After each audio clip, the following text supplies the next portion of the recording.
Baik. Assalamualaikum warahmatullahi wabarakatuh. Perkenalkan, nama saya Muhammad Ottoman Mehmet dari kelas PTKF. Pada video kali ini, seperti video-video sebelumnya, saya akan mempresentasikan PowerPoint pengantar ilmu komputer yang bertemakan hardware komputer. Jadi masuk pada pokok pembahasan. Yang pertama, perangkat keras komputer. Yang kedua, perangkat keras input atau output. Dan yang terakhir, proses pada perakitan komputer. Langsung saja, yang pertama, perangkat keras komputer. Hardware adalah semua bagian fisik komputer dan dibedakan dengan data yang berada di dalamnya atau yang beroperasi di dalamnya. Dan dibedakan dengan perangkat lunak software yang menyediakan instruksi untuk perangkat keras dalam menyelesaikan tugasnya. Batasan antara perangkat keras dan perangkat lunak akan sedikit kurang kalau kita berbicara mengenai firmware, karena firmware ini adalah perangkat lunak yang dibuat ke dalam perangkat keras. Firmware ini merupakan wilayah dari bidang ilmu komputer dari teknik komputer yang jarang dikenal oleh pengguna umum. Itu sedikit penjelasan tentang hardware yang kita akan bahas pada kesempatan ini. Selanjutnya, pengenalan hardware komputer secara ringkas. Maka sistem komputer terdiri atas 3 bagian penting, yaitu yang pertama, perangkat keras atau unit pemrosesan sentral yang bisa disingkat dengan Central Processing Unit atau CPU, perangkat keras prosesor. Yang kedua, perangkat keras memori ROM dan RAM. Yang ketiga, atau output.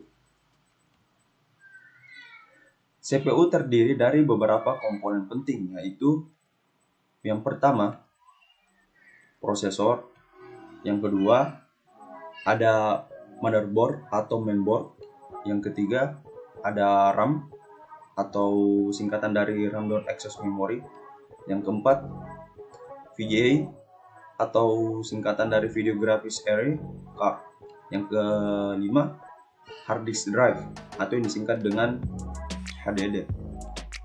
Selanjutnya yang keenam, floppy disk drive atau CD-ROM atau DVD-ROM drive. Yang ke-8, network adapter. Yang 9, sound card dan speaker. Yang ke-10, power supply dan UPS. Yang 11, casing. Itu yang terakhir.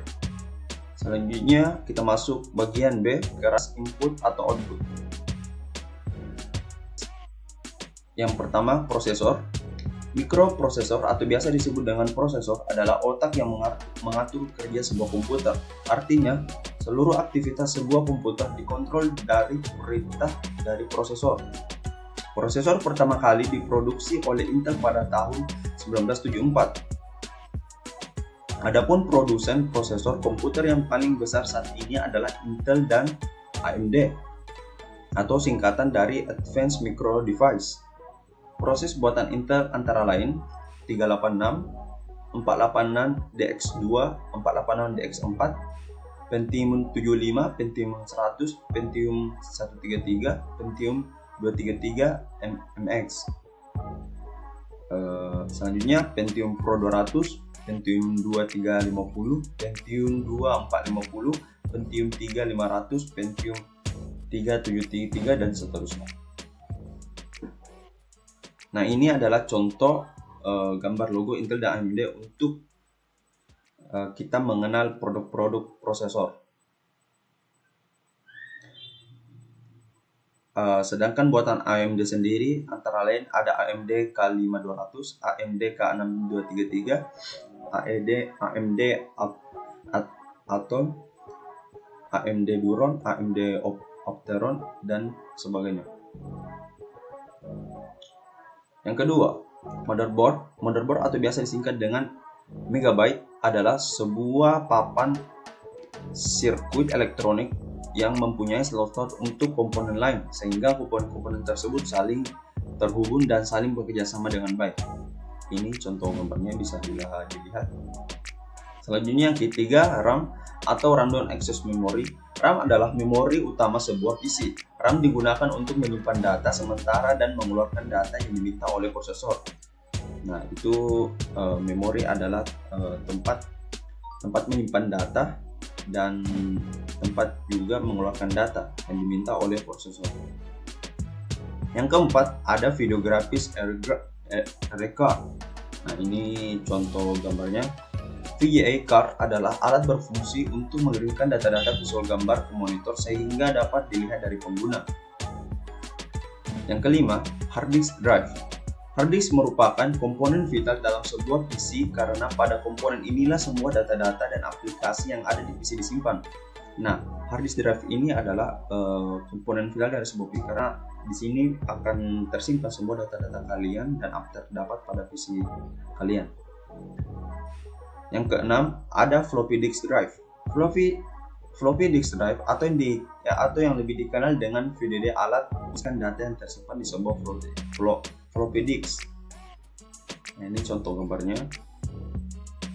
Selanjutnya, yang ketujuh, CD-ROM atau DVD-ROM drive.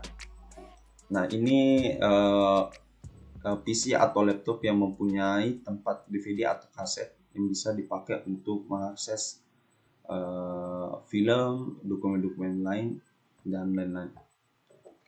Yang ke-8 ada network adapter. Network adapter bisa disebut juga dengan NIC, bisa disingkat dengan NIC atau Network Interface Card.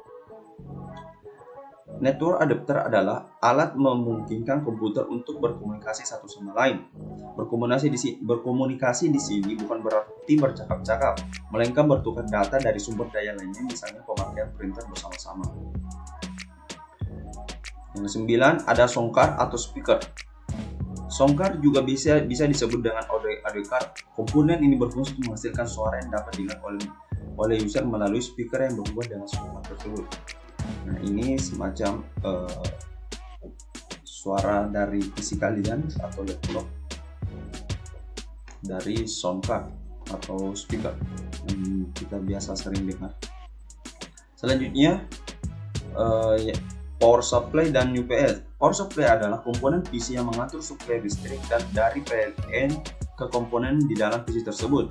Selain power supply, dikenal pula komponen yang bernama UPS. UPS singkatan dari Uninterruptible Power Supply. Alat ini merupakan alat yang terdiri sendiri di luar PC yang berguna untuk menyuplai tenaga listrik tanpa berhenti. Meskipun sumber listrik PLN sedang mati, ini memungkinkan karena harus memakai baterai cadangan untuk menyuplai listrik ke PC saat sumber listrik dari PLN mati. Selanjutnya ada keyboard. Nah, kita mungkin ini udah tidak asing lagi bagi kita semua. Keyboard adalah alat input utama dari sebuah PC selain mouse. Melalui keyboard, kita dapat memberikan instruksi kepada komputer untuk mengerjakan sesuatu yang kita inginkan. Nah, ini komponen-komponen penting dalam keyboard.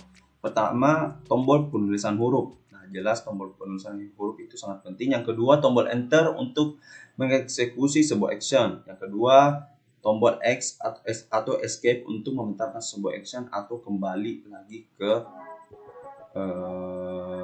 layar utama. Tombol-tombol fungsi khusus F1 sampai F12. Selanjutnya tombol penulisan angka, tombol kontrol sistem operasi atau tombol Windows, tombol right click menu. 12. Mouse. Nah, karena berbentuknya seperti tikus, alat ini disebut dengan mouse. Sebenarnya alat ini adalah komponen input yang memungkinkan pointer bergerak ke segala arah. Alat ini mempunyai bola untuk menggerakkan pointer dan dilengkapi dengan minimal 2 tombol untuk melakukan clicking, yaitu tombol kiri untuk left click dan tombol kanan untuk right click. Klik kiri untuk mengeksekusi sebuah poin yang ditunjuk oleh pointer, sedangkan klik kanan untuk memunculkan menu yang berhubungan dengan poin yang ditunjuk oleh pointer. Nah, yang ke-13, scanner. Scanner adalah yang berfungsi untuk mencitrakan sebuah foto atau benda 3 dimensi ke dalam wujud sebuah file gambar digital sehingga kita dapat melakukan editing gambar dengan aplikasi image editor seperti Selanjutnya ada barcode reader. Barcode reader berfungsi untuk memasukkan data ke dalam PC dari sumber data yang berbentuk barcode. Alat ini hanya aksesoris saja dan tidak terlalu penting untuk sebuah PC. Selanjutnya, mungkin ini yang terakhir, monitor adalah komponen untuk menampilkan apa yang sedang diproses PC dalam bentuk visual. Seperti kita lihat contohnya, ini monitor adalah layar utama dari sebuah komputer atau laptop dan sebagainya. Sehingga kita dapat dengan mudah memahami monitor diproduksi dengan menggunakan dua jenis teknologi yang berbeda, yaitu monitor yang menggunakan tabung CRT atau cathode ray tube, dan monitor yang menggunakan LCD atau liquid crystal display. Monitor LCD terbentuk lebih tipis dan lebih mahal harganya, sedangkan monitor CRT lebih murah namun lebih besar bentuknya.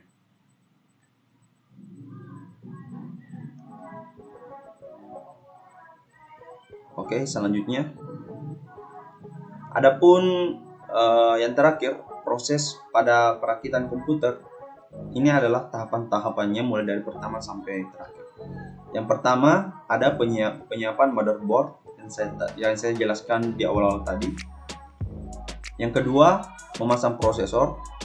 Yang ketiga, memasang heatsink. Yang keempat, memasang modul memori. Yang kelima, memasang motherboard pada casing. Yang keenam, memasang power supply. Yang ketujuh, memasang kabel motherboard dan casing. Yang kedelapan, memasang drive. Yang kesembilan, memasang card adapter. Nah, yang ke-10 penyelesaian akhir ketika sudah dipasang semua. Dan yang ke-11 yang terakhir, pengujian untuk setelah memasang kita harus uji apakah komputer atau belum, sistem dan lain sebagainya. Oke, mungkin cukup sekian presentasi PowerPoint untuk pada video kali ini. Mohon kurang lebihnya dimaafkan. Assalamualaikum warahmatullahi wabarakatuh.